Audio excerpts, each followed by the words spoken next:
I guess I owe Aldnoah.Zero a kind of half-ass apology. So I watched the newest episode, number 9, Darkness Visible, and I have to say, I did not see this coming. Now, do I think what actually happened in the episode really happened?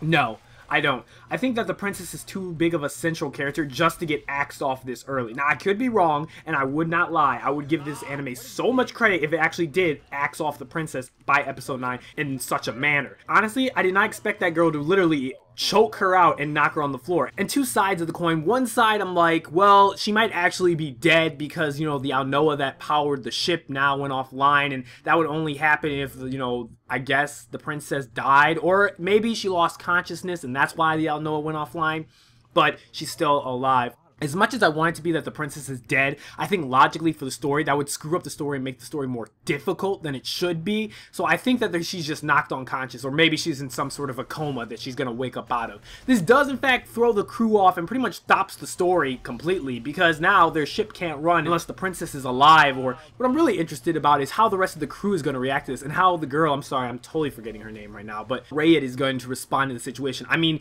it seemed like she was out of her mind psychologically when she did this. And really, I guess it's just everything just came crashing down mentally for her, and now I guess she's insane, because I think she was knocked out at the end of the episode due to this, I guess, episode she had. And I'm trying to figure out, maybe she wakes up out of this, she realizes what she did and she didn't mean to do it, or, you know, in fact, maybe she has some dual personality issue. I have no clue. But as a result, she's pretty much fucked. I mean, either the United Forces of Earth are going to completely, like, lock her down in prison and probably use her as, I guess, scapegoat in order to avoid an entire annihilation of the Earth. But we already know the Knights aren't going to have it. The moment they find out that the princess is actually dead, it's all over. They're gonna destroy the Earth. End of story. Which again, it's kind of weird, because I would have thought this story wouldn't end on that type of a bad note. I really thought this story was gonna end, like, you know, on a positive note, like, yeah, we got the princess back, everything's okay, Earth will survive, and, you know, race relations will be better for it. But I don't think so. Another thing I thought was really interesting in this episode is how the villain didn't deceive Slain. I seriously was expecting, like, he was going to deceive Slain into thinking that he was the good guy and that Crudio was in fact the traitor, but he does the exact opposite and just immediately tells him the truth.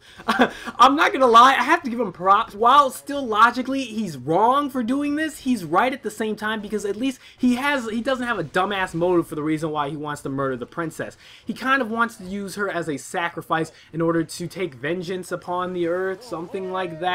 And he's pretty much flipping this from a more of a bloodthirst to more of a vengeance for what the patriarch and pretty much the rich people of Vest did to him and his wife, pretty much. Which now it's starting to make sense that there's more to the story than originally thought. Originally we just thought it was just because they were just bloodthirsty and they just wanted to murder everybody. But now we're finding out that there's tension between the knights and the nobility of Vest, which could ultimately end up in a huge sort of rebellion. Now the big question is, how the hell is this all going to work together? Are we going to end up where the Vest Knights, who were actually against the Patriarch for going against the Earth, actually going to team up with the Earth forces and fight the Vest Empire? Or is the princess actually alive? We have no clue. I will say though, episode 9 was a huge episode. I have to say, all around, great character progression, great story progression, and I gotta say that Aldnoah.Zero is starting to grow on me. I'm starting to see why people like Aldnoah.Zero. I gotta find out if the princess is dead or not before I can truly see if this is actually a bold direction for the anime. But you know, we won't find out until the next episode.